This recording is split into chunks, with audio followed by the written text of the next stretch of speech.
Welcome to Dad Guide. I'm Cooper, and today we are reviewing Ocean Key. So if you're considering an MSC cruise or you have one booked, what can you expect at Ocean Key? So it's very close to Miami, so typically this stop is going to be at the very beginning of your cruise or at the very end. So depending on what you prefer, I like to have the private islands near the end of the cruise. I find that's when I'm most relaxed. It's when I'm most in beach vibe, so that's when I prefer to have it. But whatever you prefer, think about that when planning your cruise because it does change the exact time you're going to stop. Now, one thing I love about Ocean Key, we've been there multiple times now, it's the sunrises and the sunsets. They are beyond gorgeous. We've just getting up and catching that sunrise come up over the kind of the right side of the island. They have a bit of construction going on, but they have some dunes there right now. It's just so pretty. We love doing that. So I would definitely recommend if you're coming to this port just to get up a little bit early that day, get your breakfast in, and just enjoy that sunrise. Now, getting off the boat, you're basically going to come to a main funnel area. There is the excursion spot right there, so not too far. You're going to have kind of the main waiting point. What MSC does really nice, they have the welcoming committee, so there's going to be music, dancing, all sorts of stuff going on. Our son loved just to run through the middle and high-five everybody. He was just having such a fun time. The next thing you're going to come to is the shop. So if you need any souvenirs, any footwear, any clothing, sunscreen, any of that kind of stuff, that's where you're going to get it. There's nowhere else on the island. So if that's something you need, stop right at the beginning. You have the coffee bar and then you have the ice cream gelato stand right there as well. So very nice to have that at the beginning. Once you get past that, pretty much everything's going to be included if you have a drink package. The first beach you're going to come to is the Seeker Family Cove. So this is obviously geared towards families. It's more shallow. There's not a ton of seating there just because of the age it's geared to. But it is nice if you want just a younger child and they want to kind of sit in the water. This is a great spot to do it. You can do it at the Lagoon as well, but this water seems just kind of geared for that, so it's very calm. Now, between the Seekers Cove and the Lagoon beaches, South Beach, you have the lunch buffet. So you're going to have drinks there and then all of your buffet foods. Now, the food is just what you would expect at a buffet, very similar to what you would see on the ship.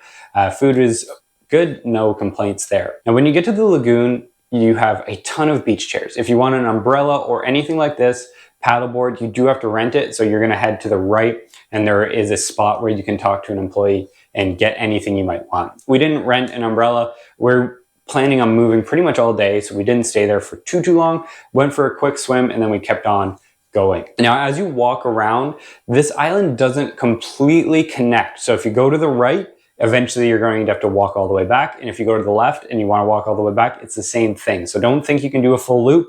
You cannot do that. Now, there are drink carts along, so they have water, pop, beer. If you want some mixed cocktails, some of them have it, some of them don't, but they can do things like rum and coke, just simple things like that. If anything too complicated, they're not going to have there, but it is very nice. Like some of the spots when you walk quite a ways and it's hot, just to have that water break, I love that. It made things much simpler than having to go to one of the bars and wait in line. The carts almost never have a lineup, so it's very quick and very easy. I wouldn't say there's a lack of bars on this though. They kind of are set up in pavilions almost, so there's lots of spots. Now, as you go to your right, you're going to have 3 bars that are spaced out fairly evenly, and then you're going to come to the bridge. So at this bridge, this is a great spot if you want to find an iguana or any kind of wildlife. This is where it's going to be, so you can go there, take a look. We saw 4 or 5 just sitting on the rocks, sunning themselves. My toddler absolutely loved this. Now, once you cross the bridge, that's where you're going to have the yacht club section. The beach is fairly small, nice chairs, does have umbrellas. So if you're a yacht club, you can go there if you want to just catch some rays and just relax. After that, on your left, you're going to have more lagoons, and then you're going to come to the food trucks. So at the food trucks, fairly simple menu. You got your hamburgers, you're going to have your hot dogs, and pasta salad with French fries. So depending on what you want, that's what they have. There is one separate truck for seafood. When we were there, they had things like lobster rolls, but this did come at a cost. So if you wanted one of these, you're going to get charged for it. As you keep going, you're going to come to a bar, another set of bathrooms, just a nice spot to relax. It's the far side of the lagoon, and you're going to have a great view of your cruise ship from there on the other side. So definitely worth going for a walk there. If you keep going, there's nothing more. You're going to come to the end, and that is where you can't loop around. So now let's start all the way back to the cruise ship, and this time let's go to the left. Now, the first thing you're going to see when you go to the left is Lighthouse Bay. You have the lighthouse there, and then you have the bar over top of the water.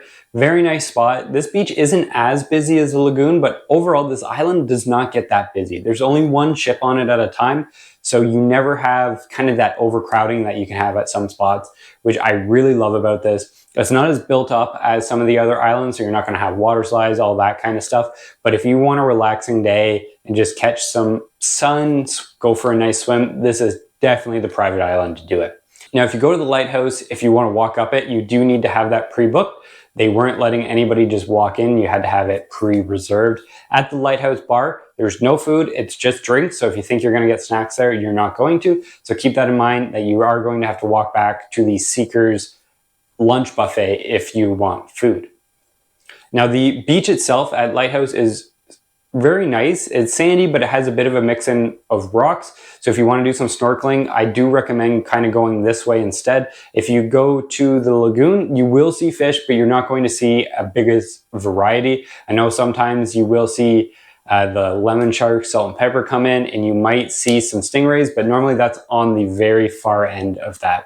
We didn't see any of that. We searched and searched and searched, but this time we didn't get to see them, which was too bad, but overall still a lot of fun.